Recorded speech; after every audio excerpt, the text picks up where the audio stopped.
Hello and welcome everyone to Smart IAS foundation. आज Smart IAS में हम लोग यूपीएससी मेंस 2026 के जनरल स्टडीज पेपर 1 के क्वेश्चंस को डिस्कस करेंगे। डिटेल्ड में ये डिस्कशन, ये एनालिसिस होगा सो दैट जो एस्पिरेंट इस साल एपीएससी का मेंस लिखने वाले हैं या फिर जो स्टूडेंट अगले साल 2027 के लिए प्रिपेयर कर रहे हैं वो अभी से अपनी आंसर राइटिंग पे वर्क कर सके। यूपीएससी के क्वेश्चन से बढ़िया और कोई क्वेश्चन नहीं हो सकता जो आपको अगले साल या नेक्स्ट स्टेज के एग्जामिनेशन के लिए प्रिपेयर करवाए।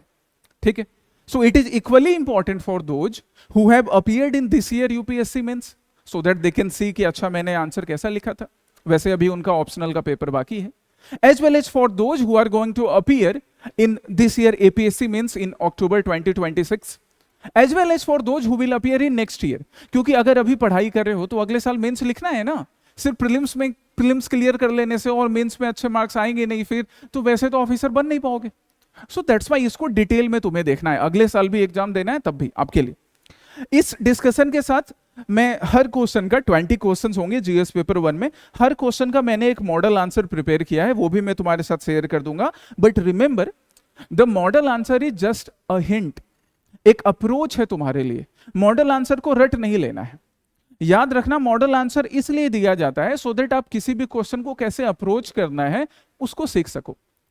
तो जब मॉडल आंसर मैं तुम्हारे साथ अभी डिस्कस करूंगा, हर एक क्वेश्चन का अप्रोच डिस्कस करूंगा, कैसे कंक्लूजन लिखना है, कैसे वे फॉरवर्ड लिखना है, कैसे पैराग्राफ्स चेंज करने हैं कहां पर, जब ये डिस्कस करूंगा, ये डिस्कशन कंप्लीट करने के बाद फिर तुम क्या करोगे, खुद से हर एक क्वेश्चन लेकर अपने शब्दों में in your own words you will write the answer and then you can get it evaluated by your teachers. ठीक है, सिर्फ ना ये सेशन देखकर और मॉडल आंसर का पीडीएफ डाउनलोड करके सो नहीं जाना है उसके ऊपर। You need to go through it. You need to write answers in your own words. ये काम तुम्हें करना होगा। ठीक है, so let's start with the very first question. पहले क्वेश्चन से हम स्टार्ट करते हैं। अच्छा, एक और बात, जब ये तुम मॉडल आंसर को पढ़ोगे तो तुम यहाँ देखोगे कई टेक्स्ट बोल्ड हैं। तो ये जो बोल्ड यहाँ पे मैंने फ्रेज या ये जो टेक्स्ट कर रखा है, तो एग्जामिनेशन में तुम बोल्ड कैसे करोगे, तो तुम ना वहां अंडरलाइन करोगे। यहां पर बोल्ड करने का मतलब कि आप अंडरलाइन कर सकते हैं, हर जगह पर नहीं। आपको अंडरलाइन ऐसे करना है कि आपका जो कंप्लीट पैराग्राफ हो ना वो क्लियरली भी विजुअल हो। जैसे एक पैराग्राफ में 2 या 3 जगह पर अंडरलाइन मैक्सिमम।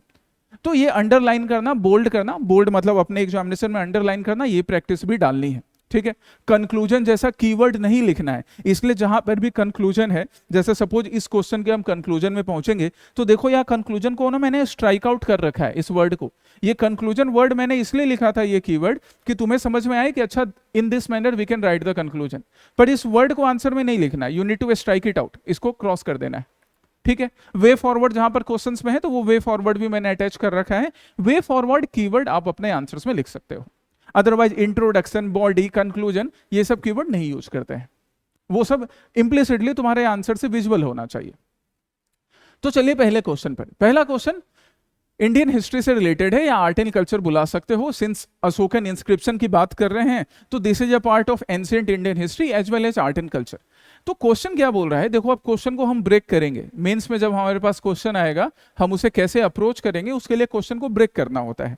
सेम ऐसा ही हम प्रीलिम्स में अप्रोच अडॉप्ट करते हैं सो दैट प्रीलिम्स में ज्यादा से ज्यादा क्वेश्चन बन सके हमसे।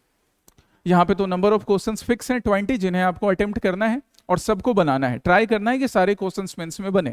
एक आध छूट गया उसके लिए माथा पेटी नहीं करना है, लेकिन ट्राई करेंगे कि 20 के 20 बन जाए, है ना। राइटिंग स्पीड इसलिए क्लास में लिख कर फास्ट करनी है, प्रैक्टिस करके।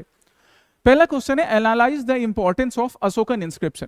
आप ना अपने क्वेश्चन को भी थोड़ा अंडरलाइन कर सकते हो। ऐसे अंडरलाइन कर लिया मैंने, आंसर शीट में ऊपर क्वेश्चन लिखा होगा, अंडरलाइन कर सकते हो, एक जगह अंडरलाइन कर लिया। लंबा क्वेश्चन है, ज्यादा फ्रेज का क्वेश्चन है, 2 जगह अंडरलाइन कर लिया, that you can do. Analyse the importance of Ashokan inscription for reconstructing Mauryan history, कि अशोकन इंस्क्रिप्शंस को एनालाइज करो सो दैट, कैसे एनालाइज करो कि अशोकन इंस्क्रिप्शन मौर्यन हिस्ट्री के बारे में बताते हैं। एक्चुअली में जब हम मौर्यन हिस्ट्री की बात करते हैं गाइस, तो मौर्यन हिस्ट्री के लिए हमारे पास कई सोर्स हैं। जैसे मौर्यन हिस्ट्री के लिए हमारे पास चाणक्य का अर्थशास्त्र है, मौर्यन हिस्ट्री के लिए हमारे पास मेगास्थनीज का इंडिका है, एंड मौर्यन हिस्ट्री के लिए हमारे पास बुद्धिस्ट टेक्स्ट है, जैन टेक्स्ट भी है, आजीविका टेक्स्ट भी है। बट इन सब के साथ और इन सब के अलावा एक बड़ा इंपॉर्टेंट सोर्स है बड़ा इंपॉर्टेंट सोर्स है अशोकन इंस्क्रिप्शन, जो अशोक ने अपने पिलर्स और रॉक एडिक्ट्स में मेंशन किए थे। आज कोई मंत्री जी आते हैं और किसी रोड का उद्घाटन करते हैं, वहां पे एक रॉक एडिक्ट लगाकर, रॉक लगा के अपना नाम लिख देते हैं, फिर रोड अगले बारिश में बह जाती है, पुल बह जाता है लेकिन मंत्री जी का और नेताजी का नाम रह जाता है। तो खैर मंत्री जी और नेताजी तो करप्ट हो गए हैं, अशोक करप्ट नहीं था। अशोक ने ये रॉक एडिक्ट और ये जो पिलर्स लगवाए थे वो अपना मैसेज लॉन्ग टाइम तक लोगों के बीच प्रेजेंट रहे, इसी पर्पज से लगवाया था। तभी तो आजाद भारत में भी सत्यमेव जयते अशोकन ही इंस्क्रिप्शन से तो लिया गया, सारनाथ जो अशोक ने लिया था कहां से, मुंडक उपनिषद से, है ना। तो यही हमें एनालाइज करना है। मतलब अभी जब हम आंसर लिखेंगे ना, देखो इसके लिए अब हम इंट्रोडक्शन सबसे पहले बात करेंगे कि इंट्रोडक्शन कैसे फ्रेम करें। इंट्रोडक्शन में क्या है, बोल रहा है importance of Ashokan inscription in reconstructing Mauryan history. तो मैंने आंसर ऐसा लिखा that Ashokan inscription constitute one of the most extensive body of contemporary written evidence. One of the most मैंने मेंशन कर दिया। One of the most mention करने के साथ अब यहां पर ना मैंने तुम्हारे लिए थोड़ा फ्रीडम रखा है कि जैसे मैंने बोला कि मॉडल आंसर बस एक हिंट है, तो फ्रीडम क्या रखा है कि तुम यहां पे थोड़ा चेंज कर सकते हो। तुम ऐसा लिख सकते हो that Ashokan inscriptions constitute one of the most extensive written examples like Arthashastra, like Megasthenes Indica, और फिर उसके बाद इस सेंटेंस को कंप्लीट कर सकते हो। तो ये तुम्हारे लिए फ्रीडम है, ये हिंट से आप ऐसे इंक्रीज कर सकते हो अपने इंट्रोडक्शन को। अब फिर उसके बाद हम इंपॉर्टेंस पे आ जाते हैं कि कैसे अशोक के अलग अलग इंस्क्रिप्शन से हमें अशोक के टाइम का या पूरे मौर्यन टाइम के एडमिनिस्ट्रेशन के बारे में मालूम पड़ता है। यहां पे एग्जामिनर तुमसे अशोक के सारे मेजर रॉक एडिक्ट, वैसे कितने मेजर रॉक एडिक्ट थे अशोक के बताओगे जरा, उसके नंबर फिक्स हैं। Total number of major rock edict, minor वाला नंबर तो चेंज होते रहता है, कल को एक्सकवेशन होगा माइनर वाले नंबर इंक्रीज हो जाएंगे, बट मेजर वाले रॉक एडिक्ट के नंबर फिक्स हैं। टोटल कितने हैं बताओ, ये प्रीलिम्स के लिए बड़ा इंपॉर्टेंट है। तो यहाँ पे एग्जामिनर तुमसे सारे मेजर रॉक एडिक्ट, सारे माइनर रॉक एडिक्ट, सारे उसके पिलर इंस्क्रिप्शन के बारे में नहीं पूछ रहा है, बस ये पूछ रहा है कि इन सबको मिलाकर मुझे मौर्यन एडमिनिस्ट्रेशन समझा दो। तो हमने समझा दिया। हमने एक एग्जाम्पल लिया कि भाई अशोकन इंस्क्रिप्शन से हमें पॉलिटिकल ज्योग्राफी के बारे में भी मालूम पड़ता है। Now what is this political geography, ये फ्रेज तुम पढ़ सकते हो, ये पैराग्राफ तुम पढ़ने का काम बाद में करना। देखो पॉलिटिकल ज्योग्राफी से हम क्या समझा रहे हैं, हेडिंग्स बनाना हमें सीखना है। बाय द वे यहां पर मैंने ये जो बुलेट यूज किया है, मैंने डॉट यूज किया है, बट एग्जामिनेशन में आपको डॉट्स, ये हैश है ना, ये ऐसे एरो, ये सब नहीं यूज करना है। सिंस मैं यहाँ पर तुम्हारे लिए एक मॉडल आंसर बना रहा था, that's why I use this freedom. आपको एग्जामिनेशन में नंबर 1 नंबर बुलेट्स यूज करने हैं, और ये बुलेट्स एक ऑर्डर में रहने चाहिए। एक ऐसा नहीं कि एक यहाँ शुरू हुआ, दूसरा यहाँ शुरू हो गया, तीसरा यहाँ हो गया, ऐसा बहुतों के आंसर्स में होता है, वैसा नहीं। तो मैंने पहला बुलेट या पहला हेडिंग क्या बनाया, पॉलिटिकल ज्योग्राफी, कि अशोकन इंस्क्रिप्शंस हमें ना सिर्फ पाटलिपुत्र से, जो कि उसका कैपिटल था, पाटलिपुत्र के अलावा इंडिया और इंडिया प्रेजेंट डे इंडिया के बाहर कई जगहों से मिला है। जैसे हमें शाहबाजगढ़ी मनसेरा से मिला। अब शाहबाजगढ़ी मनसेरा जो है वो इंडिया के नॉर्थ वेस्टर्न पार्ट में पड़ता है, तो it signify that the Mauryan administration was not just limited to the northern part of India, not just limited to the Ganga fields of Bihar and Uttar Pradesh, but it was extended to the north western part as well. Even हमें Ashokan inscription Karnataka वाले reason से भी मिलता है। तो it again signify कि अशोकन जो administration था या मौर्यन एडमिनिस्ट्रेशन था कितना एक्सटेंसिव था। ये हमें पॉलिटिकल ज्योग्राफी समझा रहा है, मौर्यन इन्फ्लुएंस को समझा रहा है, कितना वाइड मौर्यन इन्फ्लुएंस था। आज मोदी जी का, इंडिया के प्राइम मिनिस्टर का, या किसी भी फॉर्मर प्राइम मिनिस्टर या प्रेसिडेंट का कुछ भी रिटन एग्जाम्पल, कोई भी रिटन टेक्स्ट इंडिया के अलावा अगर ऑस्ट्रेलिया में, और ऑस्ट्रेलिया के अलावा अगर रसिया में मिलेगा, इट सोच ना कि कितना वाइड एक्सटेंसिव रिच है, कि ऑस्ट्रेलिया सदर्न और नॉर्दर्न दोनों साइड में मिल रहा है। वही पॉलिटिकल ज्योग्राफी बताने का काम कर रहा है। ठीक है। दूसरा, नेचर ऑफ किंगशिप। अब नेचर ऑफ किंगशिप कहा जाता है कि अशोक जो था ना, वो चाणक्य के अर्थशास्त्र के प्रिंसिपल पे वो भी चलता था, और इसलिए वो अपने इंस्क्रिप्शन में अपने लोगों को चिल्ड्रन कह के बुला रहा है।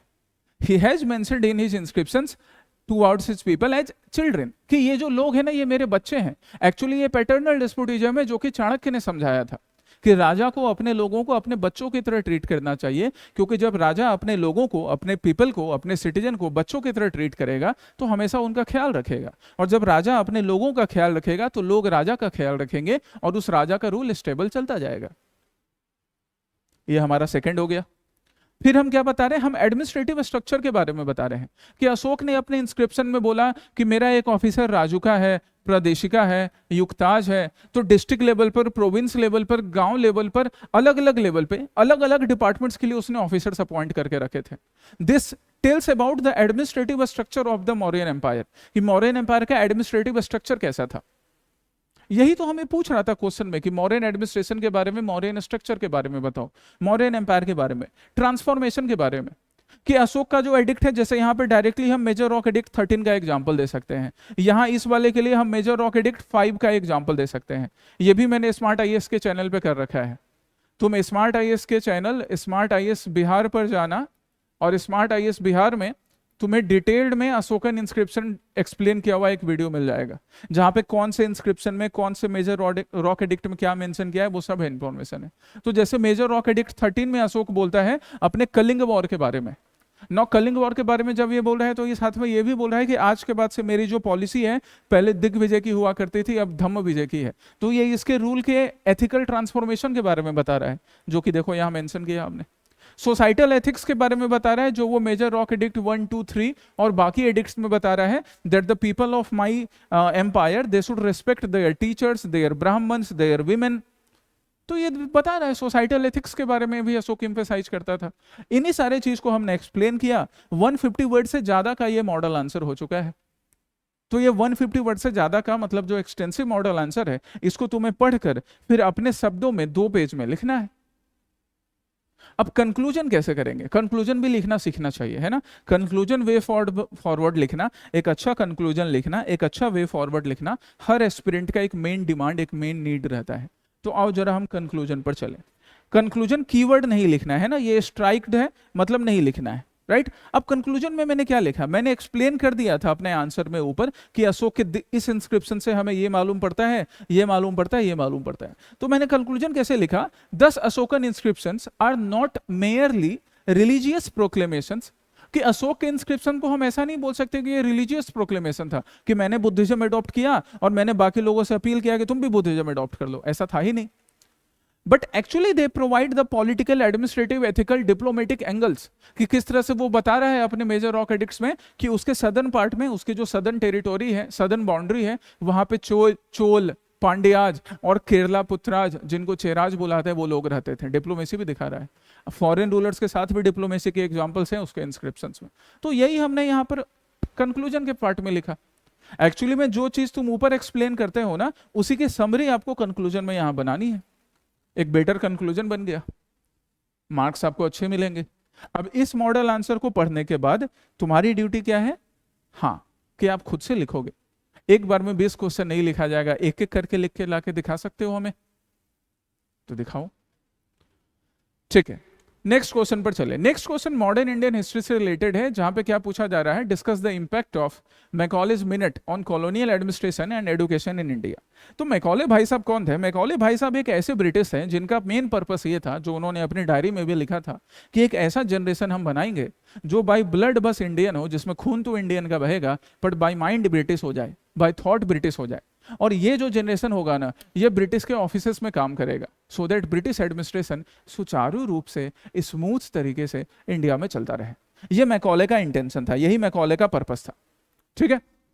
चलो, अब इसी को हमें करना क्या है, हम क्वेश्चन को कैसे ब्रेक करेंगे? हम ब्रेक करेंगे मैकॉले के मैकॉले मिनट्स का, या मैकॉले के जो आइडियाज थे उसका कॉलोनियल एडमिनिस्ट्रेशन, ब्रिटिश एडमिनिस्ट्रेशन और ब्रिटिश एडुकेशन पे क्या इंपैक्ट पड़ता है, इसको डिस्कस करना है। बड़ा सिंपल सा क्वेश्चन है, डिस्कस करना है। तो एक पहले हमने क्या किया, इंट्रोडक्शन बना लिया। तो जैसा मैंने अभी बोला ना कि मैकॉले क्या चाहता था, एक ऐसा जनरेशन जो बाई ब्लड इंडियन हो बट बाई थॉट ब्रिटिश हो, उसी को मैंने यहाँ पर एक पैराग्राफ के फॉर्म में लिख लिया, इंट्रोडक्शन के फॉर्म में, कि मैकॉले जिसने अपना मिनट जो है, मतलब अपना आइडिया जो है 1835 के अराउंड पब्लिश करता है, जो कि ओरिएंटलिस्ट एजुकेशन नहीं, इंग्लिश एजुकेशन पर ध्यान दे रहा था, उस पर काफी एम्फेसाइज कर रहा था कि लोगों के लिए जो एजुकेशन हो वो संस्कृत में, अरेबिक में, जो संस्कृत अरेबिक पहले लैंग्वेज काफी पॉपुलरली चलते थे, या बाकी जो वर्नाकुलर लैंग्वेजेज हैं उसमें ना होने के बजाय किसमें हो, इंग्लिश में, जिससे बच्चा बचपन से इंग्लिश पढ़ेगा, आगे जाके इंग्लिश बोलेगा, इंग्लिश खाएगा, इंग्लिश पिएगा। अब पिए चाहे नहीं पिए वो लोगों का अपना चॉइस था, लेकिन वो पूरी तरह से दिमाग से इंग्लिश हो जाएगा। यही मैकॉले का आइडिया था, इसको हमने यहां पर इंट्रोडक्शन के फॉर्म में लिख लिया। इसी मैकॉले मिनट्स के टाइम में लॉर्ड विलियम बेंटिक नाम के गवर्नर जनरल का नाम आता है, मैंने उसका भी मेंशन कर दिया। यही वैल्यू एडिशन हो रहे हैं, अंडरलाइन कर सकते हैं हम इसको, एग्जैक्टली नहीं याद रहे बट फिर भी इसको पढ़कर एक इंट्रोडक्शन बना सकते हो, इसलिए लिखने का काम करना। तो चलो हम चलते हैं अब इस पर। इम्पैक्ट ऑन एडुकेशन की बात करते हैं। Impact on education in India, कि मैकॉले के मिनट का, मैकॉले के इस डॉक्यूमेंट का, मैकॉले के आइडिया का एडुकेशन पे क्या इम्पैक्ट पड़ा। फिर हम एडमिनिस्ट्रेशन पर भी इम्पैक्ट पर जाएंगे, एडुकेशन के साथ एडमिनिस्ट्रेशन पे, क्योंकि एडुकेशन में वो जो चेंजेस लेकर आएगा ना, वही चेंजेस एडमिनिस्ट्रेटिव चेंजेस में भी दिखेंगे। जैसे आज हमको स्कूल में मोरल साइंस की बुक पढ़ाई जाती है, हमें स्कूल्स में एनवायरमेंटल स्टडी पढ़ाया जाता है, हमें स्कूल में इंडियन हिस्ट्री साइंस पढ़ाया जाता है, सो दैट कि बच्चा बचपन से ही साइंटिफिक टेम्पर डेवलप करे, बच्चा बचपन से इंडिया की नेशनल मूवमेंट के आइडियाज को, इंडियन कॉन्स्टिट्यूशन को पढ़े समझे। दैट्स वाई ये सारी चीजें पढ़ाई जाती है। हम बचपन से एनवायरनमेंट के जो भी एस्पेक्ट्स हैं, चाहे वो ट्रीज हैं या फिर डिफरेंट एनिमल्स हैं, डिफरेंट स्पीसीज हैं, वेटलैंड्स हैं, रिवर्स हैं, इनका कंजर्वेशन स्कूल में सीखें, सो दैट आगे जाकर जब एडमिनिस्ट्रेशन में हमारा रिस्पॉन्सिबिलिटी, हमारा योगदान देने का टाइम आए तो हम वहाँ पे अपना कॉन्ट्रीब्यूशन दे सकें। इसलिए एडुकेशन वाले चेंजेस को पहले कर लेते हैं, फिर एडमिनिस्ट्रेशन वाले चेंजेस को नेक्स्ट हेडिंग में कर लेंगे। आ जाओ, देखो क्या है। तो मैकॉले भाई साहब इंग्लिश एडुकेशन को प्रमोट कर रहे थे, लेकिन साथ ही साथ इन्होंने बोला कि बस कुछ एक इंडियन को, मतलब जो एलीट इंडियंस है ना, इनको इंग्लिश एडुकेशन दे दो, यही इनका आइडिया था। और यहां से ये एलीट इंडियंस है, फिर बाकी के जो छोटे छोटे इंडियंस कहने का मतलब कि जो स्मॉल ग्रुप्स बचेंगे या बाकी का जो इंडियंस बचेगा, वो इन्हीं से थोड़ा बहुत सीख लेगा। इसको हम बोलते हैं डाउनवर्ड फिल्ट्रेशन थ्योरी। क्या बोलते हैं? डाउनवर्ड फिल्ट्रेशन, कि बस कुछ लोगों को सिखाओ और इन लोगों से जो थोड़ा बहुत बच जाएगा, जो इनका जूठन बच जाएगा, या यही जो लोग रहेंगे वो बाकी लोगों को सिखाने का काम करेंगे, जिससे हमारा रिसोर्स भी कम यूज होगा और ब्रिटिश ऑफिसेस में काम करने वाले कर्मचारी, क्लर्क मिल जाएंगे। अभी हम डाउनवर्ड फिल्ट्रेशन पे नहीं बिलीव करते हैं। अभी हमारा जो एजुकेशन सिस्टम है, चाहे वो न्यू एजुकेशन पॉलिसी की बात करें, नेशनल एजुकेशन पॉलिसी की बात करें, या इंडिपेंडेंस के बाद की एजुकेशन पॉलिसी, तो सरकार ने यही लक्ष्य रखा कि एजुकेशन ना हर किसी का फंडामेंटल राइट बने, है ना, फंडामेंटल राइट एजुकेशन। तो चाहे तुम अमीर हो, चाहे गरीब हो, चाहे हिंदू हो, मुसलमान हो, सिख हो, क्रिश्चियन हो, चाहे नॉर्थ के हो, ईस्ट के हो, वेस्ट के हो, कहीं के भी हो, एडुकेशन सबके लिए बराबर होना चाहिए। एटलीस्ट कॉन्स्टिट्यूशन मेकर्स ने तो ये इंश्योर करने की कोशिश की। अब बाकी भारत के नेताओं ने और ब्यूरोक्रेट्स ने नहीं किया तो वो तो हमारी दिक्कत है, कॉन्स्टिट्यूशन मेकर्स की गलती थोड़े है।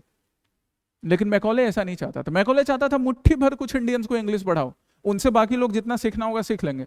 ये डाउनवर्ड फिल्ट्रेशन था। तो मैंने पहले हेडिंग में अपने आंसर्स के ये डाउनवर्ड फिल्ट्रेशन थ्योरी समझा दी, इसको पढ़िएगा आप एक बार। फिर उसके बाद ये क्या बोला, ये ना इंडिजीनियस लर्निंग को मार्जिनलाइज करता था। तो नेक्स्ट हेडिंग मैंने क्या बनाया, मार्जिनलाइज्ड इंडियन इंडिजीनियस लर्निंग। तो ये मेरा नंबर 1 हो जाएगा और ये मेरा नंबर 2 हो जाएगा। Marginalisation of indigenous learning, Macaulay का ये बिलीव था कि जो इंडिजीनियस लर्निंग, जो लर्निंग इंडिया के रूट्स में है, चाहे वो वैदिक लिटरेचर में हो, चाहे वो किसी दूसरे रिलीजन बुद्धिस्ट लिटरेचर में हो, चाहे वो इस्लामिक लिटरेचर में हो, क्रिश्चियन लिटरेचर में हो, मैकॉले के अकॉर्डिंग ये सब यूजलेस था। बड़े ये लोग एरोगेंट लोग थे, है ना। एरोगेंसी आज भी आपको लोगों में दिखेगी, बट वही है। अभी सावन का महीना चल रहा है ना, लोग भगवान शिव की वर्शिप कर रहे हैं। भगवान शिव कभी भी एरोगेंस किसी के अंदर नहीं रहने देते। उनका परम भक्त रावण था, उसके अंदर भी जब एरोगेंस आया तो उसको भी नष्ट कर दिया। रावण नाम वैसे भगवान शिव का ही दिया हुआ है दशानन को। तो ये इतने एरोगेंट थे कि इनका बिलीफ ये होता था कि पूरा का पूरा indigenous literature of India is mere equivalent to 1 library in Europe. कि ये पूरे तुम इंडिया का लिटरेचर ले आओगे, हिंदुइज्म का वैदिक लिटरेचर हो गया, है ना, इस्लाम का लिटरेचर हो गया, बुद्धिस्ट लिटरेचर, जैन लिटरेचर, ये सब मिला के भी यूरोप के बस एक लाइब्रेरी की ही बराबर होगी। इतना ज्यादा इनके अंदर घमंड था। और ये चीज धीरे धीरे इन्होंने हमारे माथे में सेट भी कर दिया था। यही तो मैकॉले का सक्सेस था। तो वही चीज ये कर रहा था, he was marginalising indigenous learning, indigenous learning को मार्जिनलाइज कर रहा था और एक नया एडुकेटेड मिडिल क्लास बनाने का काम किया। वही जो डाउनवर्ड फिल्ट्रेशन थ्योरी है ना, ये एक नया एडुकेटेड मिडिल क्लास बनाया। ये मिडिल क्लास आगे जाके आजाद भारत में एलीट क्लास बन जाएगा, जो कि सिर्फ इंग्लिश इंग्लिश इंग्लिश पे ध्यान देगा कि भैया अच्छा इंग्लिश बोलो, अच्छा पढ़ो, ब्रिटिश के जैसा बोलो, इंडियन के जैसा इंग्लिश बोलो भाई, उतना ही काफी है। बट ये एडुकेटेड मिडिल क्लास बनाने का काम मैकॉले ने किया था, जो बाद में जाकर अभी एलीट क्लास हो जाएगा, शशि थरूर साहब के जैसा, है ना, उनके जैसा इंग्लिश बोलने वाला। तो ये हो गया एडुकेशन पर इंपैक्ट मैकॉले का। अब हम देखते हैं क्या एडमिनिस्ट्रेशन पे क्या इंपैक्ट पड़ा। तो जब एक एडुकेटेड मिडिल क्लास बनेगा तो वो एडुकेटेड मिडिल क्लास ना अलग अलग ग्रुप में कैटेगराइज होगा। कोई ब्यूरोक्रेटिक स्टैंडर्डाइज ब्यूरोक्रेसी का पास बनेगा, पार्ट बनेगा, कोई लीगल एडमिनिस्ट्रेशन का पार्ट बनेगा, है ना। जो पॉलिटिकल कॉन्सिक्वेंसेस हैं वो भी अनइंटेंशनली निकल कर आएंगे। जैसे एक पार्ट तो बन गया कि जो लोग एडुकेटेड थे वो ब्यूरोक्रेसी के पार्ट बन रहे थे, वो लीगल प्रोसेस के पार्ट बन रहे थे। उसके बाद फिर इन लोगों ने मोनोपोलाइज करने की कोशिश की ना, कि ब्यूरोक्रेट का बेटा ही ब्यूरोक्रेट बनेगा, आईएएस का बेटा ही आईएएस बनेगा। ये चीज एक बार मोनोपोलाइज करने की कोशिश की गई थी। इंजीनियर का बेटा ही, उसकी बेटी ही इंजीनियर बनेगी, डॉक्टर बनेगा, जिसको धीरे धीरे सही किया जा रहा है अभी। ठीक है, यहां देखो क्या है अनइंटेंडेड पॉलिटिकल कॉन्सिक्वेंस, कि वैसे मैकॉले चाहता तो था कि ये जो इंडियंस हैं पढ़ लिख के सिर्फ ब्रिटिश ऑफिस में काम करे, पर हम इंडियंस भी कम नहीं है। हम इंडियंस ने ब्रिटिश का ही लिटरेचर पढ़ा, यूरोपियन फ्रेंच लिटरेचर पढ़ा, अमेरिकन लिटरेचर पढ़ा, और वहां से जस्टिस, लिबर्टी, इक्वेलिटी, फ्रेटर्निटी, उसके मॉडर्न डेफिनेशन को सीखा, और उन्हीं से फिर सवाल किया कि अरे भाई तुम ये बोल रहे हो कि इक्वेलिटी होनी चाहिए, तो फिर यहाँ पर जो तुमने इंडिया में लेजिस्लेटिव काउंसिल्स और असेंबली स्टार्ट किए हैं, इसमें इंडियंस की एंट्री करवाओ, डायरेक्ट इलेक्शन से स्टार्ट करवाओ, बजट पे वोट करने का राइट हमको दो। यही तो कांग्रेस कर रही थी। तो ये अनइंटेंडेड पॉलिटिकल कॉन्सिक्वेंस वाला पार्ट भी लिखना है, इसी को ना वैल्यू एडिशन बोलते हैं। ये बहुत कम एस्पिरेंट अपने आंसर में लिखेंगे। तो ये हमारा दूसरा पार्ट हो गया। इस तरह से मैकॉले के मिनट का या मैकॉले का एजुकेशन पॉलिसी का एक और इम्पैक्ट देखने मिला, एंड देन उसी को हमने यहां पर फिर से कंक्लूड कर दिया है। कंक्लूजन भी पढ़ना, कैसे कंक्लूजन लिखना है। तुम भले एक दिन में एक आंसर लिखो गाइज, लेकिन एक आंसर भी वो बढ़िया आंसर होना चाहिए। एक आंसर भी अगर अच्छे से लिखे तो काम की बात है। नेक्स्ट क्वेश्चन पर चले। The significance of the Gandhian movement lay in the masses they mobilised. बहुत बढ़िया है कि गांधीयन मूवमेंट का जो सिग्निफिकेंस है ना, वो एक्चुअली में किस में लाइज करता है कि उन्होंने मासेस को मोबिलाइज करने की कोशिश की। गांधी जी पहली बार आकर अपना पहला एक्सपेरिमेंट इंडिया में कहां से शुरू करते हैं? वहीं जहां का मटन बड़ा फेमस है। सावन का महीना खत्म होगा तो नॉनवेज खाने वाले टूट पड़ेंगे। चंपारण मटन पे, मिट्टी के बर्तन में मटन बनाया जाता है। क्या टेस्टी लगता है, पानी आ गया मुंह में अभी। तो चंपारण से जाकर गांधी जी ने अपना पहला सत्याग्रह शुरू किया, जिसको हम चंपारण सत्याग्रह बोलते हैं। इसके लिए क्या अफ्रीका से लोग लेकर आए थे? इसके लिए क्या गुजरात से लोग लेकर आए थे कि चलो मेरे साथ बिहार में चंपारण में सत्याग्रह करना है? नहीं, चंपारण अकेले आए, बिहार के, पटना के बाकी लोगों ने उनको ज्वाइन किया, और फिर उसके बाद चंपारण के ही ये जो फार्मर्स थे इनको कन्विंस करके इनके इशू को जानकर इनको ही ताकत बना लिया। सबसे पहले गांधी जी चंपारण के फार्मर्स के बीच जाएंगे, उनसे पूछेंगे कि भैया मेरे को बताओ तीन कठिया सिस्टम क्या है, समझाओ मेरे को तीन कठिया सिस्टम क्या है। तीन कठिया सिस्टम में 3/20 पार्ट पर आपको कंपलसरली इंडिगो कल्टीवेट करना होता था। गांधी जी ने ये बात समझ लिया। फिर गांधी जी ने बोला कि अच्छा एक बात बताओ, तुम किसान लोग बोल रहे हो उससे प्रॉफिट नहीं होता है, क्यों नहीं होता है? तो फिर गांधी जी ने स्टडी किया कि मार्केट में आजकल जर्मन मेड कलर आ गया है, उजाला 4 बूंदों वाला। मतलब वो इंडियन है, उस टाइम में मान लो जर्मनी में कुछ नाम उसका होगा, हिटलर उजाला 4 बूंदों वाला, ऐसा कुछ। तो गांधी जी ने बोला अच्छा इसके वजह से नेचुरली ग्रोन इंडिगो का डिमांड कम है। उन्होंने बोला एक काम करो, अब ब्रिटिश तुमसे आएंगे पैसा मांगने के लिए, तुम देने से मना कर दो। अरेस्ट करना चाहेंगे तुम बोलो माए बाप अरेस्ट कर लो। तो मास को ही ताकत बना लिया। जो आज तक पीड़ित थे उनको ही अब ताकत बना लिया था गांधी जी ने। यही था गांधी जी का मास को मोबिलाइज करने का तरीका। जब नॉन कॉपरेशन मूवमेंट आएगा, नॉन कॉपरेशन मूवमेंट में गांधी जी बोलेंगे खादी अपनाओ। लोग बोलेंगे साहब कैसे खादी अपनाए, हमारे पास खादी खरीदने का पैसा नहीं है। तो गांधी जी ने बोला देखो एक काम करते हैं, आज से हम एक ही धोती लपेटेंगे, तो तुम भी आज से एक ही कपड़ा पहनो, लेकिन ब्रिटिश क्लॉथ का बॉयकॉट करो। तो जिस मास के पास कपड़ा पहनने को नहीं था, उसको एक कपड़ा पहनकर ही कन्विंस करके उन्होंने खादी को पॉपुलराइज करवा दिया। That was his idea. इस तरह से वो मास को ही पार्ट बना लेते थे। जो विमेन, जैसे सिविल डिसोबीडियंस मूवमेंट की बात करते हैं, सिविल डिसोबीडियंस मूवमेंट में विमेन का एक्टिव रोल पहले नहीं अलाउड था, बट जब गांधी जी कन्विंस हो गए कि नहीं विमेन भी एक्टिव रोल में पार्टिसिपेट कर सकती हैं, लाठियां खा सकती हैं, नमक आंदोलन में पार्टिसिपेट कर सकती हैं, उन्होंने विमेन को भी सिविल डिसोबीडियंस मूवमेंट का पार्ट बनाया।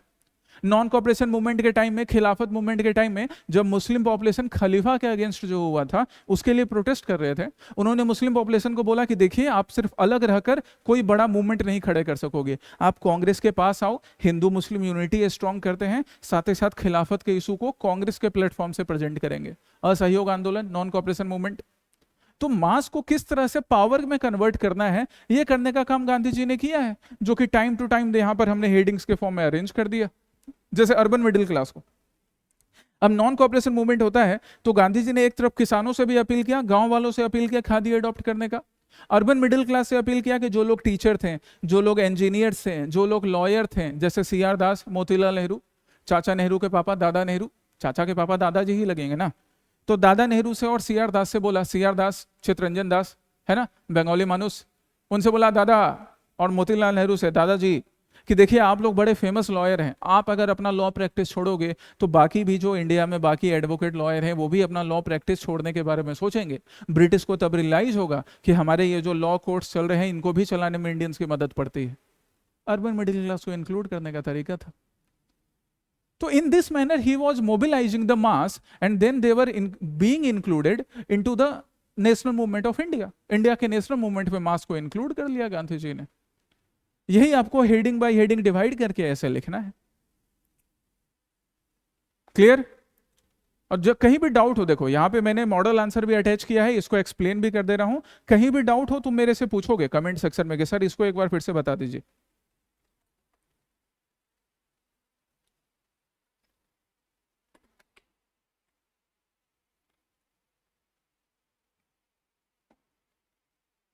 चलिए नेक्स्ट क्वेश्चन पर चलें।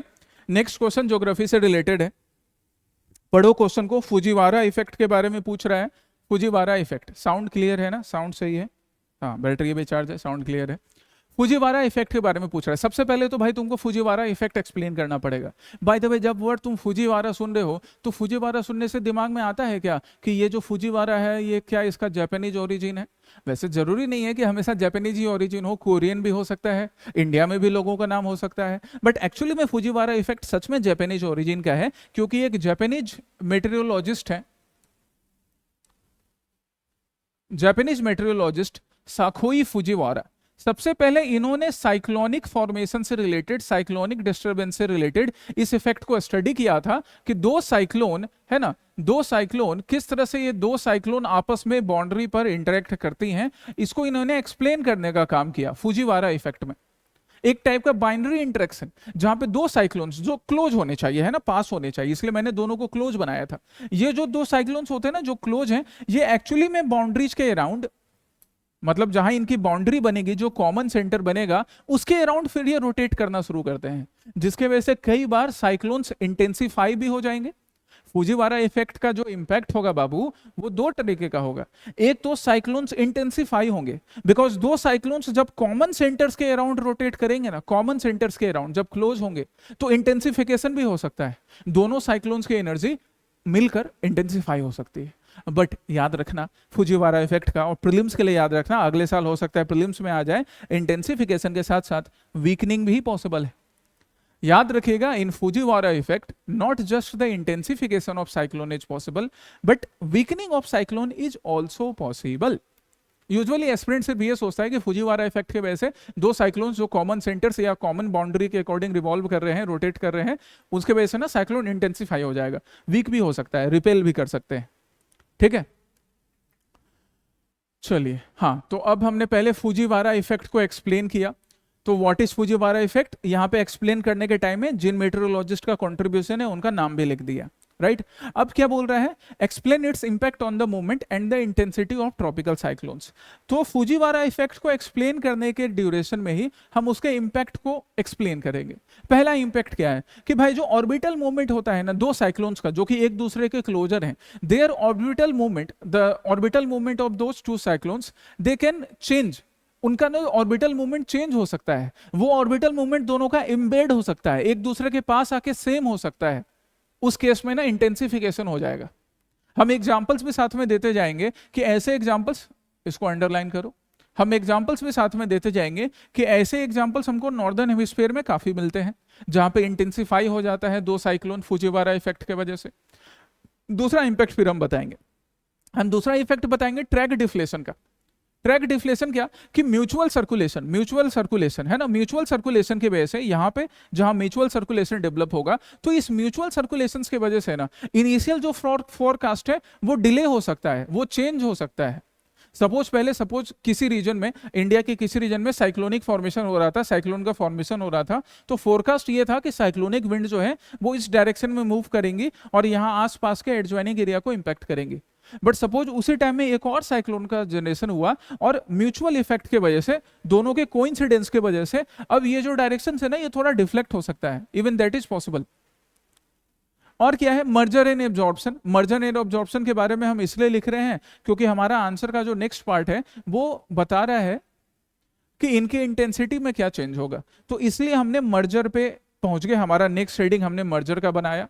That due to merger it can become larger, it can become stronger, ये स्ट्रॉन्ग हो सकता है, और जब स्ट्रॉन्ग होगा तो इंटेंसिटी जो है साइक्लोन की वो इंक्रीज हो जाएगी, और जब स्ट्रॉन्ग नहीं होगा, जब म्यूचुअल इन्फ्लुएंस जो है वो डिस्टॉर्ट करेगा साइक्लोन के आई वॉल को, तो उस केस में इंटेंसिटी वीक हो जाएगी। Both is possible. Usually in most of the cases we observe intensification of cyclones, but weakening भी पॉसिबल होता है। नेक्स्ट क्वेश्चन पर चलेंगे। अच्छा, एक और बात, यहां पर अभी मैंने मॉडल आंसर में फिगर नहीं अटैच किए हैं, वो मेरे लिए पॉसिबल नहीं हो पा रहा था बनाना, है ना, हाथ से। बट जब तुम ऐसे साइक्लोनिक इवेंट्स को समझाने का काम करते हो, then you can draw some image, आप इमेज बना सकते हैं, आप इंडिया का मैप बनाकर वहां पे साइक्लोन के फॉर्मेशन को समझा सकते हैं, आप ग्लोब बनाकर साइक्लोन के फॉर्मेशन को किसी ओशन वाले पार्ट में समझा सकते हैं, है ना। तो यहाँ पर मैप फिगर भी बनाया जाएगा। नेक्स्ट क्वेश्चन पर चले। Question number 5, question number 5 again geography से रिलेटेड, जीएस पेपर 1 है। Tundra regions are ecologically fragile. सही बात है, टुंड्रा रीजन चाहे वो अलास्का का हो, अलास्का में टुंड्रा रीजन सबसे पहले हमारा दिमाग आता है, चाहे वो कनाडा में ग्रीनलैंड में जो टुंड्रा रीजन है, ये इकोलॉजिकली फ्रेजाइल है। इकोलॉजिकली फ्रेजाइल है, उसके पीछे ना एंथ्रोपोजेनिक फैक्टर्स काफी इंपॉर्टेंट होते हैं। यूजुअली ये जो पार्ट है, ये ना जीएस पेपर 3 में भी पूछा जा सकता है ये वाला question, environment and disaster management से रिलेट करके, कि टुंड्रा रीजन जहां पर ऑब्वियसली आइस शेल्फ से बर्फ जमा हुआ है, इकोलॉजिकली फ्रेजाइल है, और ह्यूमन एक्टिविटी के वजह से, अब ह्यूमन एक्टिविटी चाहे एटम बम के एक्सपेरिमेंट से रिलेटेड हो, चाहे ह्यूमन एक्टिविटी वहां पे कट करके वहां से फॉसिल फ्यूल एक्सट्रैक्ट करने से रिलेटेड हो, या रिसर्च स्टेशन स्टेब्लिश करने के वजह से, तो ये जो भी टुंड्रा रीजन है, ये ना ह्यूमन एक्टिविटीज के वजह से काफी ज्यादा फ्रेजाइल होते हैं, इकोलॉजिकली फ्रेजाइल होते हैं, बट वहीं दूसरी तरफ इकोनॉमिकली इंपॉर्टेंट भी होते हैं। जैसे अभी मैंने बोला ना कि फॉसिल फ्यूल का एक्सट्रैक्शन, अब फॉसिल फ्यूल का एक्सट्रैक्शन इकोनॉमिकली तो बड़ा इंपॉर्टेंट है। अब रसिया में अगर रसिया के टुंड्रा रीजन से वहां पर फॉसिल फ्यूल पेट्रोलियम प्रोडक्ट्स मिल रहे हैं, तो रसिया पेट्रोलियम प्रोडक्ट्स को निकालेगा और इंडिया को बेचेगा, लेकिन इससे इको सेंसिटिविटी वहां पे ऑब्वियसली जो इकोलॉजिकल नेचर है उस टुंड्रा रीजन का वो अफेक्ट हो सकता है। तो अब इन दोनों को ना बैलेंस करने की जरूरत है। क्वेश्चन वही पूछ रहा है, एग्जामिन दिस स्टेटमेंट क्रिटिकली, कि how these are ecologically fragile but economically important. तो हम सबसे पहले बता देंगे कि अच्छा टुंड्रा रीजन से हम क्या समझते हैं, ये हमने पहले बता दिया इंट्रोडक्शन में। फिर हम इसका इकोलॉजिकल फ्रेजाइल नेचर बताएंगे। क्या इकोलॉजिकल फ्रेजाइल नेचर, तो हम बोलेंगे कि ये जो टुंड्रा रीजन की हम बात कर रहे हैं, जहां पे लार्ज आइस डिपॉजिट्स हैं, इनका जो रिकवरी रेट है ना वो बड़ा स्लो है, क्योंकि ऑब्वियसली इतने ज्यादा जो लार्ज आइस शेल्फ्स हैं, अगर एक बार इनको कट कर दिया जाए या फिर ग्लोबल वार्मिंग के वजह से वो आइस मेल्ट होने लग जाए, तो तुरंत उसके बाद वो जमेंगे नहीं, तुरंत वो डिपोजिशन पॉसिबल नहीं होगा। ये हमने पहले यहां समझा दिया, ठीक है। फिर हमने क्या बताया, परमाफ्रॉस्ट वल्नरेबिलिटी, परमाफ्रॉस्ट वल्नरेबिलिटी के बारे में हमने बताया। आज भी सुबह जहां पर मैं एनवायरनमेंट की क्लास ले रहा था, मैंने वहां पर भी तुमको बताया था कि आइस सेल्फ या आइस जो डिपॉजिट है सिर्फ पानी नहीं होता है, उसमें पानी के साथ साथ CO2 और मीथेन गैसेस भी होते हैं, जिसको आपको हाईलाइट करना है, अंडरलाइन करना है ना। CO2 मीथेन गैसेस भी होते हैं। अब जब ग्लोबल वार्मिंग के वजह से या एंथ्रोपोजेनिक ह्यूमन एक्टिविटी के वजह से वो आइस मेल्ट होगा, तो बर्फ का जो पानी है वो तो बहकर समंदर में चले गया, लेकिन उसमें जो CO2 और मीथेन गैस था ना वो रिलीज होगा और ग्लोबल वार्मिंग पोटेंशियल को, ग्लोबल वार्मिंग को और बढ़ा देगा। तो ये अगेन इकोलॉजिकल फ्रेजाइल नेचर हो गया। And then the loss to the diversity, जो स्पेशलाइज्ड डाइवर्सिटी होती है उसको भी एक टाइप का लॉस पॉसिबल होता है। ये हमारा इकोलॉजिकल फ्रेजाइल कैरेक्टर हमने समझाया। फिर उसके बाद हम क्या करेंगे, हम बताएंगे कि इकोनॉमिकली इंपॉर्टेंट कैसे है। तो economically important mineral and energy resources के वजह से है। ट्रेडिशनल लाइवलीहुड, अब ट्रेडिशनल लाइवलीहुड इन टुंड्रा रीजन में, हम चाहे टुंड्रा रीजन की बात करें या फिर हम कोस्टल रीजन की बात करें, दोनों हमारे लिए इकोलॉजिकली फ्रेजाइल होते हैं। लेकिन चाहे कोस्टल रीजन हो गया या टुंड्रा रीजन या इवन फॉरेस्ट रीजन, फॉरेस्ट के भी जो रीजन है वो भी इकोलॉजिकली फ्रेजाइल है, बट इकोनॉमिकली काफी इंपॉर्टेंट होते हैं ना। कई बार पॉलिटिशियंस इकोनॉमिक डेवलपमेंट का बहाना बना के अपने पॉकेट का इकोनॉमिक डेवलपमेंट कर लेते हैं ऐसे फॉरेस्ट रीजन में।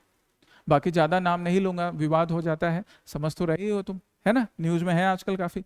तो ये हमने इकोनॉमिक इंपॉर्टेंस ही बता दी। और सिंस क्रिटिकली एग्जामिन करने बोल रहा था, तो कंक्लूड करने के टाइम में ना आंसर में हमने ये ध्यान रखा, कंक्लूड करने के टाइम में हमने ये वाला पार्ट, इस वाले पार्ट को देखो स्पेशली कैसे हम कंक्लूड कर रहे हैं। हमने ये ध्यान रखा कि जो इकोनॉमिक इंपॉर्टेंस है ना, that economic importance can actually intensify the ecological fragility, कि इकोनॉमिक इंपॉर्टेंस को ज्यादा ध्यान देने के वजह से, इकोनॉमिक एक्सप्लॉयटेशंस के वजह से जो इकोलॉजिकल फ्रेजाइल नेचर है वो हार्म हो सकता है। यहां पर टुंड्रा का एग्जाम्पल देना था, कल आपको फॉरेस्ट का एग्जाम्पल देना होगा, उसका भी आपके पास एग्जाम्पल है ही, डिस्कस कर रखा है मैंने। ठीक है, तो इस वाले स्टेटमेंट में, इस क्वेश्चन में ये ध्यान रखिएगा, क्रिटिकली एग्जामिन करने उस स्टेटमेंट को बोल रहा था। That's why while concluding the answer we critically concluded it. ठीक है, 150 वर्ड्स का ही आंसर था, तो इसके में ज्यादा और एक्सटेंड करने का स्कोप नहीं था हमारे पास। यही अगर 250 वर्ड्स में पूछता तो फिर हम वे फॉरवर्ड भी बता सकते थे, यहाँ पे हमें वे फॉरवर्ड बताने का ज्यादा स्कोप नहीं मिल रहा था। नेक्स्ट क्वेश्चन पर चले। हाँ, question number 6, discuss the role of aeolian process in desertification and land degradation. अब डेजर्टिफिकेशन को लेकर, लैंड डिग्रेडेशन को लेकर ना हम यूजुअली एनवायरनमेंट के क्लासेस में भी पढ़ते हैं। ठीक है, एनवायरनमेंट में पढ़ते हैं तो जीएस पेपर 1 में भी पूछ ही सकता है। क्या होते हैं एओलियन प्रोसेस? एओलियन प्रोसेस होते हैं इरोजन। अब वो जो इरोजन है वो इरोजन विंड के वजह से हो, विंड इरोजन, चाहे सीट इरोजन हो, पूरा का पूरा लेयर ही बह गया। क्यों बह गया? मतलब उड़ गया। क्यों विंड इरोजन के वजह से सीट इरोजन होता है? क्यों? क्योंकि हमने ऊपर जो ग्रासेस थे या ट्रीज थे उसको कट कर दिया। अब ट्री और ग्रासेस कट हैं तो जो लैंड है अब ये नेकेड है ना, अभी एक्सपोज्ड है। तेज हवा के वजह से ऊपर वाला लेयर जो फर्टाइल लेयर है वो हट जाएगा। दूसरा क्या है और क्या? Transportation and deposition of sediments by wind. Suppose ये जो एरिया है ये डेजर्ट वाला एरिया है, यहां पर सैंड है, और यहाँ जो एरिया है ये ग्रासलैंड वाला एरिया है, और यहाँ पर कहीं पर भी हमने प्रोटेक्टिव ट्रीज का पैचेज नहीं बनाया है। तो विंड की वजह से ये डेजर्ट का जो सैंड है वो धीरे धीरे धीरे धीरे धीरे धीरे आकर यहाँ डिपॉजिट होता जाएगा, डिपॉजिट होता जाएगा, डिपॉजिट होता जाएगा। ये ग्रासलैंड भी धीरे धीरे किस में कन्वर्ट हो जाएगा? डेजर्ट में कन्वर्ट हो जाएगा। तो these are the aeolian process because of which the desertification और लैंड डिग्रेडेशन में हैपन। ये हमने पहले समझा दिया भाई। अब उसके बाद हम क्वेश्चन में और चलें। क्या पूछ रहा था हमसे? हमसे ये पूछ रहा था कि इस एओलियन प्रोसेस का रोल हमको बताओ। मतलब सेम एक ही चीज पर है, एओलियन प्रोसेस को और एक्सप्लेन करना है। देखो एक बार पढ़ो।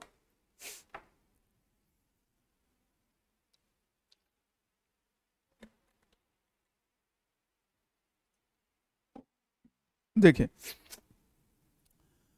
अभी जो मैंने सीट इरोजन समझाया था, विंड के वजह से जो सीट इरोजन होता है, तो विंड के वजह से अगर सीट इरोजन हो रहा है और सॉइल का अपर लेयर रिमूव हो जा रहा है, तो वो अपर लेयर ही ना, वी नो कि upper layer of soil is the most fertile layer. और अगर उस अपर लेयर को ही विंड इरोजन के वजह से या किसी भी टाइप के इरोजन के वजह से या डिपोजिशन के वजह से रिमूव कर दिया गया, तो फर्दर वहां पर फिर प्लांट का या वेजिटेशन का ग्रोथ नहीं होगा। And that is one of the reason, कहा जाता है कि थार डेजर्ट और वेस्टर्न राजस्थान में ये वाला फैक्टर बड़ा इंपॉर्टेंट रोल प्ले करता है। वेजिटेशन डिग्रेडेशन का पार्ट, वेजिटेशन डिग्रेडेशन में क्या होते हैं कि सपोज किसी भी पर्टिकुलर टाइप का एक वेजिटेशन है, उस वेजिटेशन को ग्रो करने के लिए, फॉर एग्जांपल कि कहीं पर ग्रासलैंड हुआ करता था, या पर वहां पर ना स्पार्स वेजिटेशन हुआ करता था, ट्रीज थे बट ट्रीज की डेंसिटी ज्यादा नहीं थी। अब लोगों का पॉपुलेशन ज्यादा बढ़ा, ये राजस्थान में वेस्टर्न घाट में काफी ऑब्जर्व किया गया। तो लोगों का पॉपुलेशन काफी बढ़ा। अब पॉपुलेशन बढ़ने के वजह से उनके जो नीड था, फूड का नीड था, उसको फुलफिल करने के लिए ग्रासलैंड को क्लीन करके वहां पे गेहूं की खेती कर दी गई, बाजरे की खेती कर दी गई, झूम कल्टीवेशन भी पहले होता था। फिर उसके बाद नोमैडिक पॉपुलेशन जो होती थी वो अपने साथ साथ, ह्यूमन के साथ साथ वहां पे भेड़ बकरी रखने का भी काम करते थे, तो उनको भी चराने के लिए ग्रासलैंड को क्लीन किया गया, ग्रासलैंड को खत्म किया गया। धीरे धीरे इसके वजह से कुछ वेजिटेशन का ग्रोथ होने के वजह से एक्चुअली में जो लैंड है वो लैंड पूरी तरह से अफेक्ट हो गया। तो ये हमने दूसरा एक्सप्लेन कर दिया। फिर हमने क्या बनाया? Desert pavement formation. Desert pavement formation, desert pavement formation कैसे होता है? जब फाइनर सेडिमेंट्स जो होते हैं ना, पढ़ो इसको पहले।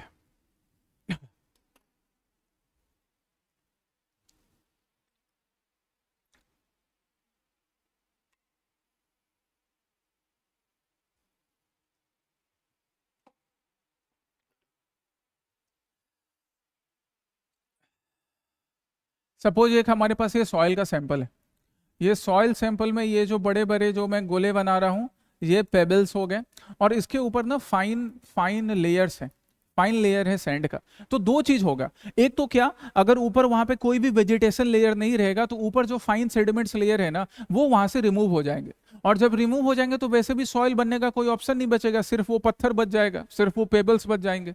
एक ये फैक्टर है, एक ये तरीका है। यहाँ एक एक्चुअली ये रीजन होता है डिग्रेडेशन का या डेजर्टिफिकेशन का।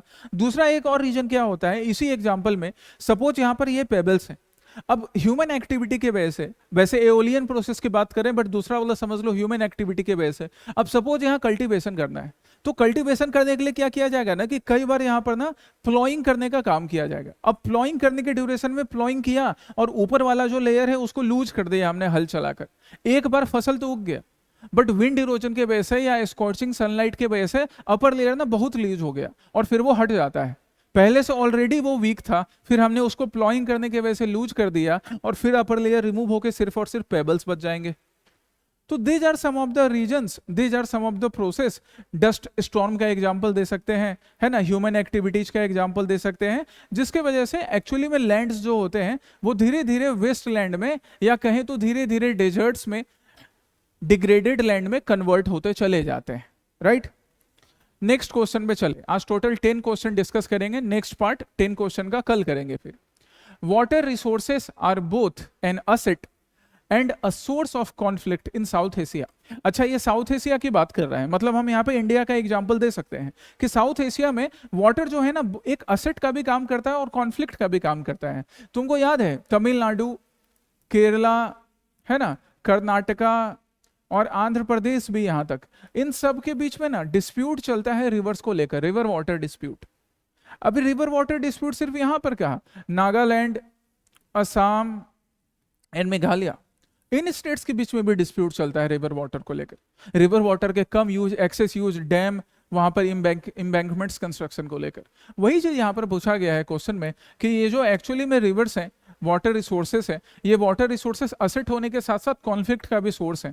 तो हम एग्जांपल कैसे देंगे? हम एग्जांपल देंगे कि साउथ एशिया, जो कि ऑब्वियसली यहाँ पर big reverse like Ganga and Brahmaputra जैसे रिवर्स बहती हैं, मेघना है, गोदावरी हैं, they are actually having the rich resource of water in this reason.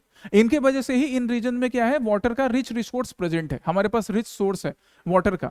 But sometimes due to obviously inter state conflicts, ये जो रिसोर्स है वो एक्चुअली में ना कॉन्फ्लिक्ट का रीजन भी बन जाता है। सबसे पहले हम असेट के रूप में समझाएंगे कि गंगा ब्रह्मपुत्रा रिवर सिस्टम या इंडस रिवर सिस्टम के प्रेजेंस की वजह से यहाँ पे food and livelihood security maintain हो पाती है। दैट्स वाई तुम एक चीज देखोगे कि पहले इंडस वैली सिविलाइजेशन कहां पर सेटअप हुआ, जहां पे इंडस और उसकी ट्रिब्यूटरी थी। फिर उसके बाद इंडस वैली सिविलाइजेशन के बाद, जिसको हम फर्स्ट अर्बनाइजेशन बोलते हैं, सेकंड अर्बनाइजेशन कहां पर हुआ, गंगा यमुना के फील्ड में हुआ, क्योंकि जहां पे गंगा यमुना जैसे रिवर्स बह रही हैं वहां फर्टाइल लैंड होगा, और जहां पर फर्टाइल लैंड होगा वहां एग्रीकल्चर प्रोडक्शन ज्यादा होगा, जहां एग्रीकल्चर प्रोडक्शन ज्यादा होगा वहां ह्यूमन पॉपुलेशन ज्यादा होगा। तो इसी चीज को पहले हमने पहले वाले पॉइंट में एक्सप्लेन किया। दूसरे प्लांट में पॉइंट पे हम कहाँ चले गए, हम एनर्जी एंड इकोनॉमिक डेवलपमेंट की बात करने लगे कि भाई चाहे वो दामोदर रिवर हो, चाहे ब्रह्मपुत्रा रिवर हो, चाहे सुबनसरी रिवर हो, एग्जांपल से देना है आपको, हम उनमें हाइड्रो पावर पोटेंशियल्स को भी यूज कर सकते हैं।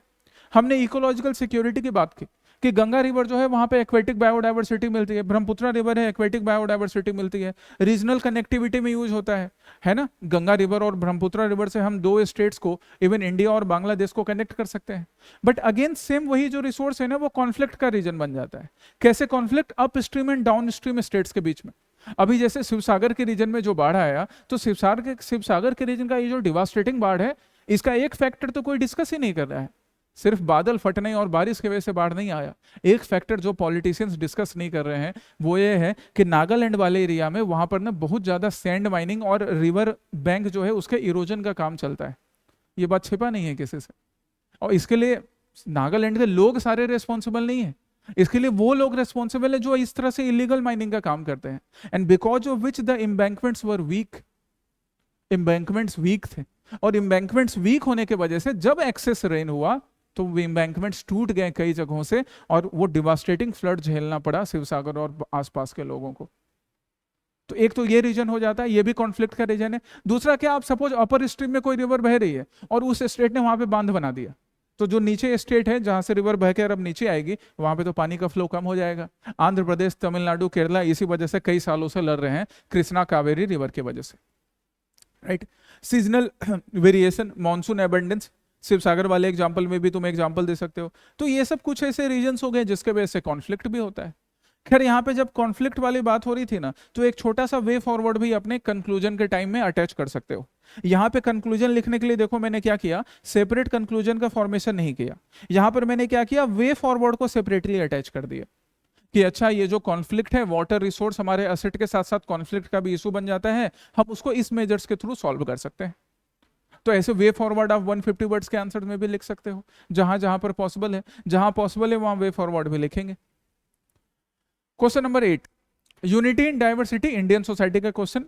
Remains the defining features of Indian society despite the challenges from communalism and regionalism. Communalism regionalism एकदम नॉर्मल टॉपिक है, क्लास में पढ़ते ही हो। अभी जल्द हम लोग इंडियन सोसाइटी कुछ बैचेज में कुछ क्लासेस में पढ़ेंगे, वहां पे तुम इंडियन सोसाइटी में देख रहा कम्युनलिज्म रीजनम पे। तो सबसे पहले क्या बोल रहा है कि unity in diversity Indian society का डिफाइनिंग फीचर है। सही है, हमारे यहाँ मल्टीपल लैंग्वेजेस को बोलने वाले, मल्टीपल कल्चर को फॉलो करने वाले, अलग अलग कपड़े पहनने वाले, अलग अलग तरह से दिखने वाले, अलग अलग खान पान करने वाले लोग रहते हैं, ये डाइवर्सिटी है। But unitedly we known as Indians, हम साथ में भी रहते हैं। बट रीजनलिज्म कि नॉर्थ को ईस्ट से, ईस्ट को साउथ से, साउथ को वेस्ट से, अपर को लोअर से, लैंग्वेज के बेसिस पर रीजनलिज्म, रीजन के बेसिस पर रीजनलिज्म, रिलीजन के बेसिस पर रीजनलिज्म, जिसको कम्युनलिज्म भी बुलाते हैं, ये एक थ्रेट है। इसी को हमें यहाँ एक्सप्लेन करना है। तो सबसे पहले हम इंट्रोडक्शन कैसे स्टार्ट करेंगे। क्वेश्चन हमारा बोल रहा था unity in diversity is a unique feature of India. Question बोल रहा है कि यूनिटी डाइवर्सिटी यूनिक फीचर है, तो हम अपना इंट्रोडक्शन भी वैसे ही स्टार्ट करेंगे। हम लिखेंगे कि India represents a civilization unity without cultural uniformity. हमारे पास यूनिटी सिर्फ इस वजह से नहीं है कि सिर्फ एक धर्म को मानने वाले लोग हमारे यहाँ हैं। सॉरी, हमारे यहाँ यूनिटी बिना कल्चरल यूनिफॉर्मिटी के भी मेंटेन रहती है ना। Civilisational unity without cultural uniformity. हमारे पास कल्चरल यूनिफॉर्मिटी नहीं है, अलग अलग कल्चर, अलग अलग धर्म, अलग अलग पंथ, अलग अलग बिलीफ को मानने वाले लोग हैं, पर फिर भी वो साथ में रहते हैं। ये हमारी यूनिकनेस है।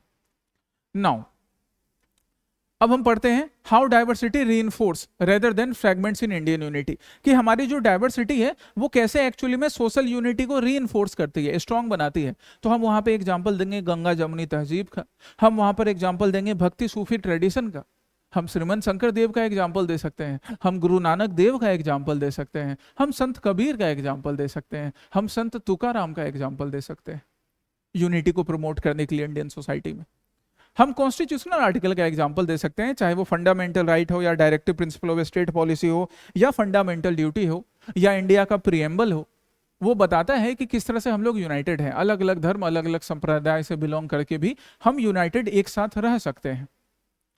फिर उसके बाद ना हमें चैलेंजेस भी बताने हैं। चैलेंजेस बताने हैं हमें कम्युनलिज्म के, जहां पर हम एंटी-6 राइट्स 2002 गुजरात राइट्स की बात कर सकते हैं, हम रीजनलिज्म की बात कर सकते हैं। अभी ऊपर वाला जो क्वेश्चन था, ऊपर वाला क्वेश्चन वाटर रिसोर्स को कॉन्फ्लिक्ट की तरह बता रहा था कि वाटर रिसोर्स जो कि एसेट है वो कॉन्फ्लिक्ट का भी इशू बन जाता है।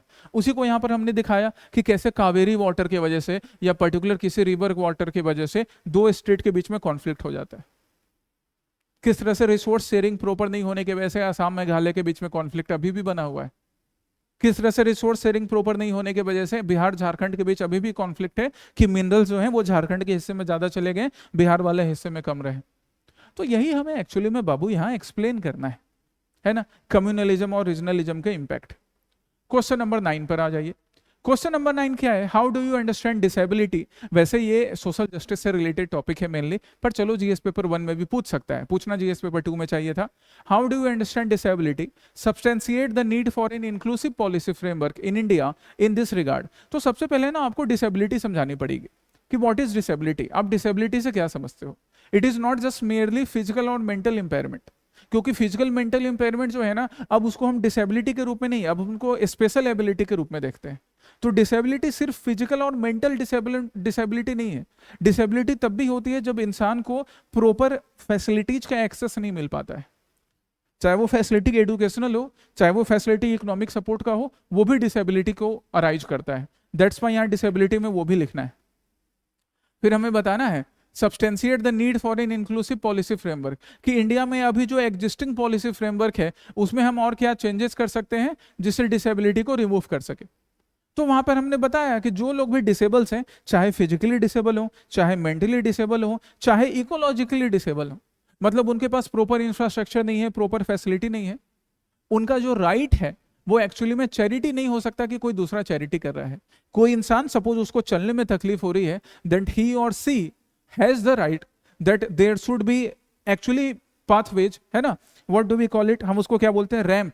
There must be ramps at railway station, at bus stops, at airports, so that a person with disability can easily board the bus, train और एयरपोर्ट्स, है ना, एयरप्लेन्स। तो ये उसका राइट है, कोई उसके लिए चैरिटी नहीं कर रहा है कि आप वहां पे एक रैंप बना के चैरिटी कर रहे हो, नहीं, चैरिटी नहीं कर रहे हो। तो ये हमने पहले पॉइंट में समझाया। हमने बताया कि किस तरह से फिजिकल एनवायरनमेंट होना चाहिए। इस वाले क्वेश्चन में जो भी हमारा भारत सरकार अभी कोई कैंपेन चला रही है, जैसे एक्सेसिबल इंडिया कैंपेन, जिसको सुगम्य भारत अभियान भी बोला जाता है, हमें उन स्कीम्स का, उन कैंपेन्स का भी एग्जाम्पल लिखना है, वैल्यू एडिशन करना है। इसलिए मॉडल आंसर को पढ़ना, यहाँ पे वैल्यू एडिशन वाले पॉइंट्स लिखे हुए हैं जो तुम्हारे लिए जरूरी है, ठीक है। बस उन्हीं पॉइंट्स को यहाँ हमने एक्सप्लेन किया है। असिस्टिव टेक्नोलॉजी, जैसे एक बढ़िया एग्जांपल मुझे याद है, अभी भी वो एप्लीकेशन मेरे मोबाइल में है। वो एप्लीकेशन में क्या डेवलप किया गया था कि सपोज कोई पर्सन जिनको आंखों से देखने में तकलीफ है, तो वो क्या करेंगे, उन्हें सपोज एक फॉर्म फिल करना है ना, उन्हें यूपीएससी का फॉर्म फिल करना है, स्टेट पीसीएस का फॉर्म फिल करना है। अब फॉर्म फिल करने के टाइम में उन्हें ये नहीं पता है, याद नहीं आ रहा है कि मेरे 10th के सर्टिफिकेट में रोल नंबर क्या है, बट 10th का सर्टिफिकेट वो आइडेंटिफाई कर सकते हैं। तो वो क्या करेंगे, ऐप को एक्सेस करेंगे और वहां पे वॉइस कमांड देंगे, पूछेंगे कि क्या कोई मुझे बता सकता है मेरे 10th सर्टिफिकेट में क्या रोल नंबर है, और फिर वो अपने मोबाइल का, अपने लैपटॉप के कैमरा के सामने 10th के सर्टिफिकेट को लाएंगे, और सामने वाला पर्सन जो आंखों से प्रॉपर देख सकता है, वो उसी ऐप को राइट टाइम में एक्सेस करके फिर वो नंबर बता देगा कि अच्छा this is the certificate number, ठीक है। तो ऐसे टेक्नोलॉजी का यूज करके भी हम डिसेबिलिटी को एड्रेस कर सकते हैं। क्वेश्चन नंबर 10, आज हम लोग क्वेश्चन नंबर 10 तक करेंगे, फिर नेक्स्ट पार्ट में next question, next number of questions कर लेंगे, 10 number of questions. Do you think digital technology promote social empowerment? अभी देखो ऊपर वाले में मैं एग्जांपल दे रहा था ना कि किस तरह से हम लोग टेक्नोलॉजी की हेल्प से डिसेबिलिटी को रिमूव कर सकते हैं, तो वही चीज तो यहाँ पर पूछा है। क्या पूछा है कि क्या तुम सोचते हो that digital technology promote social empowerment? क्या डिजिटल टेक्नोलॉजी से सोशल एम्पावरमेंट प्रोमोट हो रहा है? एक्सप्लेन विथ एग्जांपल्स, ठीक है। डिजिटल टेक्नोलॉजी से सोशल इंपावरमेंट कैसे प्रमोट हो रहा है? तो डिजिटल टेक्नोलॉजी से सोशल इंपावरमेंट प्रमोट हो रहा है डीबीटी और जेम आर्किटेक्चर से। हम डायरेक्ट बेनिफिट ट्रांसफर, लोगों से बोला गया कि आप आधार कार्ड है, आप आधार कार्ड के बेसिस पर बैंक अकाउंट खुलवा सकते हैं। अब सरकार को जब भी कोई भी बेनिफिट ट्रांसफर करना है तो किसी मिडिल मैन, किसी बिचौलियों को पैसा नहीं जाएगा, डायरेक्ट सरकार क्या करेगी, आधार नंबर से वेरीफाई करके, बैंक नंबर को वेरीफाई करके पैसा ट्रांसफर कर देगी। टेक्नोलॉजी से सोशल इंपावरमेंट हो गया। एडुकेशनल एंड, कहा गया एडुकेशनल एम्पावरमेंट, स्वयं पोर्टल का नाम तुमने सुना है, पीएम ई विद्या का नाम, स्वयं पोर्टल हो गया, पीएम ई विद्या हो गया। अलग अलग स्टेट्स स्कीम्स चलाती हैं कि भाई आपको सपोज अपने प्रॉपर्टी से रिलेटेड कोई क्लेम फाइल करना है। अभी बिहार सरकार क्या कर रही है कि वहां पे लैंड और रेवेन्यू से रिलेटेड जो भी लिटिगेशन है उसको भी डिजिटली सॉल्व करने का प्रयास कर रही है। अगर ये कंप्लीटली हो गया तो Bihar would become the first state जहां पर एक्चुअली में जहां पर कंप्लीट लिटिगेशन लैंड और रेवेन्यू से रिलेटेड वो डिजिटली ही फुलफिल हो जाएगा। लोगों को कोर्ट जाने की जरूरत नहीं पड़ेगी और जमीन से रिलेटेड जो भी झगड़ा है वो डिजिटली सॉल्व कर सकेंगे। तो टेक्नोलॉजी से सोशल इंपावरमेंट किया जाता है, किसानों के लाइफ में इंपावरमेंट करना, है ना। Political and civic participation, time to time हम देखते रहते हैं कि पंचायती राज इंस्टीट्यूशंस में कैसे डिजिटलाइजेशन को या इंटरनेट के यूज को प्रमोट किया जाता है। कैसे सभासार नाम का एप्लीकेशन डेवलप किया गया ना, सभासार, सो दैट जब भी पंचायती राज की सभा हो, पंचायत की सभा हो, उसका पूरा सार, उसका पूरा समरी मल्टीपल लैंग्वेज में अवेलेबल हो, कोई भी पर्सन उसको देख सकेगा। तब वन राक्षस और सचिव जी के बीच में झगड़ा नहीं होगा, ठीक है। तो इस तरह से हम सोशल इंपावरमेंट कर सकते हैं, पॉलिटिकल इंपावरमेंट कर सकते हैं। ये टोटल 10 क्वेश्चन है जो अभी हमने डिस्कस किए हैं। Question number 11 art and culture का है, विजयनगर आर्किटेक्चर का, इसको मैं सेकंड पार्ट में करूंगा। तो फर्स्ट पार्ट में मैंने तुम्हारे साथ ये 10 क्वेश्चन डिस्कस किए हैं, सेकंड पार्ट में दूसरा और 10 क्वेश्चन डिस्कस करूंगा। ये फर्स्ट पार्ट सिंसियरली देखो, लिख कर मेरे को आंसर्स दिखाओ, मैं सेकंड पार्ट भी तुम्हारे साथ डिस्कस करूंगा। क्योंकि सिर्फ मॉडल आंसर तुम्हें दे देने से एग्जामिनेशन में कुछ चेंजेस नहीं आएगा। इतना जो मेहनत हमने किया मॉडल आंसर बनाने का, डिस्कस करने का, अभी 1 घंटा तुम्हारे साथ भूखने का, बोलने का, जब तक तुम खुद से एफर्ट नहीं डालोगे तो फिर क्या फायदा रहेगा। So that effort I will come with the second part of GS paper 1 analysis. Okay, see you in the next session. Till then, take care, study well. Jai Hind.